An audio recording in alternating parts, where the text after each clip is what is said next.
Babar Azam has resigned as the captain of Pakistan. लेकिन जो सबसे बड़ी खबर यह आ रही है, बाबर आजम ने तीनों फॉर्मेट्स की कैप्टनसी छोड़ दी है। कहीं ना कहीं उन्हें कन्विंस किया जा रहा था कि आप रेड बॉल कैप्टनसी कहीं ना कहीं वो ऑस्ट्रेलिया और जो आपकी जो बड़ी सीरीज आ रही है डाउन अंडर, उसमें आप कप्तानी कर लेते। कन्विंस करने की कोशिश की गई लेकिन ऐसा नहीं हो पाया। ये ट्वीट करा है बाबर आजम ने अभी रिसेंटली। ये उनका अपना फैसला है, दबाव में दिया गया, दबाव में किया गया, ये उनका फैसला है। ये अभी चीजें सामने नहीं आई है, लेकिन लाहौर में मीटिंग थी जी।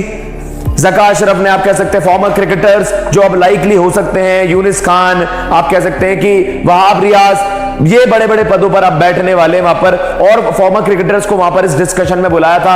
आपको पता है मिकी आर्थर पर भी शायद जल्दी आपको उनका भी ओवरऑल एक कंक्लूजन नजर आ जाए कि उनकी तरफ से भी वो भी रिजाइन वहां पर कर रहे होंगे।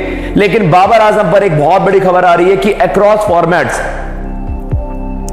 जिस कप्तान ने नंबर 1 बनाया व्हाइट बॉल फॉर्मेट्स में, अभी टेस्ट सीरीज आपने वहां पर जीती, और मतलब ये ओवरऑल एक बहुत बड़ी अपडेट आ रही है जी।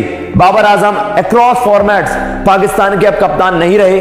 आई थिंक बाबर को कहा गया होगा कि आप ऑस्ट्रेलिया सीरीज कर लीजिए, फिर शायद उसके बाद फैसला ले लिया जाए। बाबर ने कह दिया नहीं भाई, अब हो रहा है तो हो रहा है, तो let just finish this.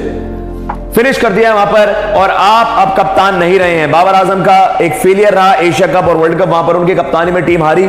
Number 1 का ओहदा था, लेकिन ऑल ऑफ अ सडन जब आप सबसे हाईज अपने करियर की हिट कर रहे थे, आप इंडिया में आए थे, एक बहुत बड़ा दारोमदार था बाबर आजम पर, एक बहुत बड़ी जिम्मेदारी थी, लेकिन पूरी तरीके से फ्लॉप हुई। उनकी बैटिंग पर भी बहुत असर पड़ रहा था। नंबर 1 बैटर रहे हैं ओडीआई क्रिकेट के पिछले कुछ समय से, लेकिन कुछ भी बैट से परफॉर्मेंसेज नहीं आई थी। सेम विद एशिया कप, और उनके सिलेक्शन कॉल्स पर बहुत बड़े सवाल थे कि जिन खिलाड़ियों को आपने बैक करा, पूरी तरह से फ्लॉप हुई पाकिस्तान की टीम।